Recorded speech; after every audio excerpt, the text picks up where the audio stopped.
Hello, welcome back to the channel. We've got something a little bit different today for this channel. We've got our first player review of the year. Now, as you can see by the title, it's going to be on Jamie Bynoe-Gittens. I hope I've got that name right, because I feel like I've butchered it. So he's obviously got his loan option card, but to do his proper SBC, you need an 83 rated team and an 82 rated team, with obviously a team of the week player in there. So as we can see by this lovely little graphic here, the price of him to do, at least his permanent card anyway, costs about 50,000 coins, which is a little bit expensive, and it's all dependent on this game here, which is taking place on Friday the 3rd of March. Dortmund are at home to Leipzig, and then he'll get upgraded to an 89 if Dortmund do go on to win that. And then at the end of the review, we're going to use this fancy graphic. I know it's terrible, my artistic skills are not very good, but we're going to use this graphic to determine how fun he is to use. Is his value worth the amount you should pay for him or complete as an SBC? And then with an overall rating at the end, and my opinion as to whether or not you should complete him, or as the series goes further, is he worth buying? So we're going to be testing him out in the sweaty Division 1. And I'm looking forward to doing this series because I think I'm going to get to use some players. Like, I'm just making teams to fit these players in, and I can use some different players. Anyway, that's boring. It's not about me. It's about Jamie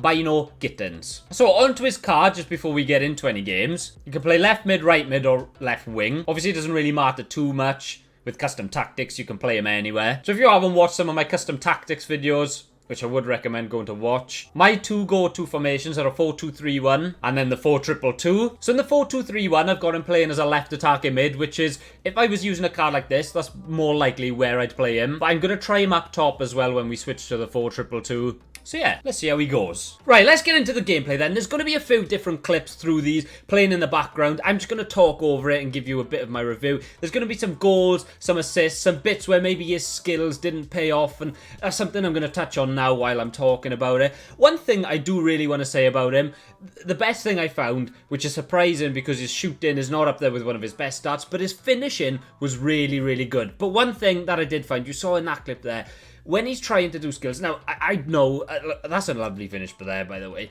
I know that sometimes in these clips, it's going to be user error. It's going to be me trying the wrong thing or me not doing the right thing. But like there, I think we're going to slow it down here in a little sec. Look how far the ball goes away from him when he does the roulette. And I found a lot of times when he was trying to do skills, he didn't quite have control of the ball, but when he gets into the box and into the right positions, his finishing is really, really good. So overall, very impressed by him. But again, the heel to heel, just skills that you need to be doing in these higher divisions and in foot champs.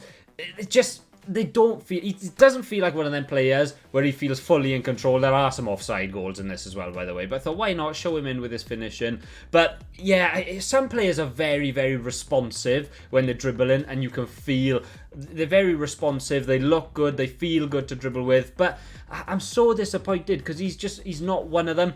Like a very, very good bit of pace, speed boost, didn't quite have the quality to find the final ball. Movement off the ball, very, very good. Again, that was probably my fault, but with the skill moves, it just doesn't stick to his feet like you would want it to sometimes. But the finishing, again, very, very, very good finishing. The step overs, when you're only a 4-star attacker rather than a 5-star, the step overs are one of the most important features to use on you. And yeah, when using them with him, like here, he just, I know it's Kyle Walker, but he just doesn't have that boost away from him. And this was the final game I played with him. He unfortunately didn't finish this chance, which is gutting. He didn't miss very much opportunities for me at all. You can see in this one he's going to score. But yeah, this game, I think I came up against a Sergio Ramos and a Kyle Walker, and Sergio Ramos bullied him. I know he does that with most attackers, but like even this one here, he's in a load of space to get through, and he just doesn't have the pace. He's got 92 pace, but he just doesn't have that speed to burst away from the defenders. And like I said, Sergio Ramos bullied him. So, finished the games now. 5 games we played, so we'll make a review after 5 games. I think that's enough time to judge a player. You can obviously see his stats there on the right-hand side. I tried a few different chem styles throughout the games, and I've gone with engine on him. I was wondering where his best position was.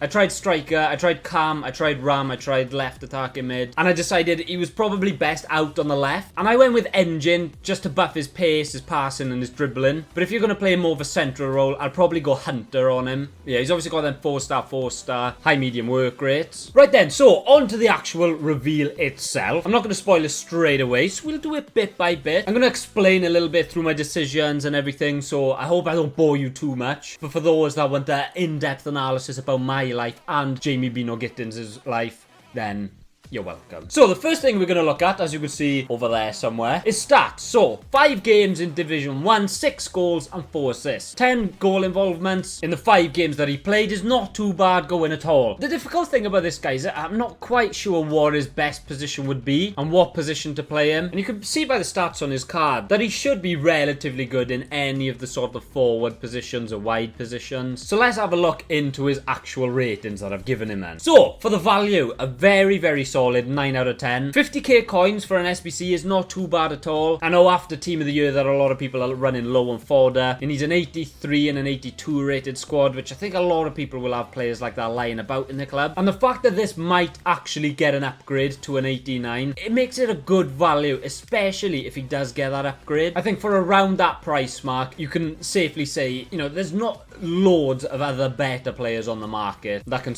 do a similar job. So we're going to go down to links now. I've put 7 for links. If this squad was made maybe like a couple of weeks ago, it would have been a 6 or a 5. But I feel like Bundesliga have gained some good options lately. And the fact that Jude Bellingham, whether you've got a really expensive team right down to a budget team, you can have Bellingham's normal card, one of his informs. He's got, I think it's the Path to Glory card, or the World Cup Phenom card maybe. And then you've obviously got his Team of the Year. Any of them cards straight away get this guy 2 links. So he's got that perfect link there. There's also a good few other Dortmund options. Got Adeyemi, Sule, one of Marco Reus's, I think it's his Winter Wildcards card, or his Centurions card maybe. And then you've got some other good players coming out in the Bundesliga. I think for link 7, I don't know whether you might think that's generous or not, because you don't see much Bundesliga teams these days, but I think when you actually look at who can link to him, they're not that bad. And you know, that's not including centre-backs like Rio Ferdinand, goalkeepers like Nick Pope. Trent Centurion's card is one of the best right backs in the game, so they all link with him. Now then, fun. You might not... Fun is... I didn't know what to put, okay? I needed something small to go in there. But basically, fun to use, fun to play with. You know, some players, you just pick up your controller. I would give a prime example. Any of David Beckham's cards, or especially his higher end ones,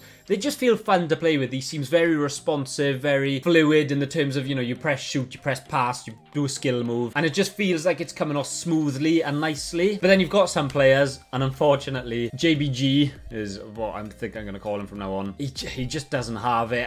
I obviously showed you the clips and the highlights from the games that I did play, and I did include some parts where I was doing skill moves and he was losing the ball. That's what, like, the step over is one of the most, like, usable skill moves this year, and it gets you into so many good positions, and it's really vital really if you've got an attacker, especially if they don't have 5-star skill moves. And this guy, he just, you can't really do skill moves with him. I don't know what it is. He's got 90 dribbling, the 4-star skills, he's got 96 agility as well, so nothing there really says that he should be bad at dribbling or pulling off skill moves. But yeah, maybe when he gets an upgraded card, and if he gets an upgraded card, you might see a bit of a difference. But for me, his dribbling just wasn't good enough. It felt very clunky at times. So I'll take that off the screen and we'll get the overall rating, that side down the bottom there, and is he worth completing? They kind of contradict each other a little bit, because overall rating I've given him a 6.5. The only reason I give him a 0.5 above a 6 is because he did actually get good stats, and stats don't lie sometimes, even though I was trying to feed him the ball a lot. So yeah, it would have been a 6 normally, but he did get 10 goal involvements in 5 games. He's not going to be getting into my FUT Champs teams any soon. It might be worth revisiting when he gets that 89 rated card, but I believe his SBC expires before that happens. Obviously, otherwise that would be stupid. But like I said, I think if you've got that fodder lying around, is he worth completing? Yes, if you could just do him for free, but I wouldn't sort of go out of your way to get him. Overall, a decent card, but he's not going to be replacing, and I hate this word, and I hate that people focus on this all the time, but he's not going to be getting in front of your meta players. But like I said, worth a try, worth a gamble. Hopefully they win on Friday night and we get a nice upgrade, and if it comes to it, you could just put an 89 rated card into an SBC. But yeah, thank you all for watching this. It's a bit of a different video. If it doesn't go down too well, and maybe I won't do any more. But I kind of just brought it in because I've got a lot of coins, I've got a lot of fodder in the club, and I was thinking maybe, you know, SBCs are probably one of the ones where I can sort of try out before you have to. Or if there's just generally any really expensive players on the market that you want to see me use and try, then I can absolutely do that as well. But yeah, you know, we've got a few SBCs in the store here, and if any of you are curious as to whether any of them are worth doing or not, I could try any of them out. So obviously, suggestions down below if you want to see me do anyone else. I know I didn't start off with the most insane player ever, but he was genuinely someone that I was intrigued whether or not he'd be worth doing, so I thought some other people might as well. But yeah, thank you all for watching. I hope you did enjoy. Please leave a like if you did, and I'll see you next time.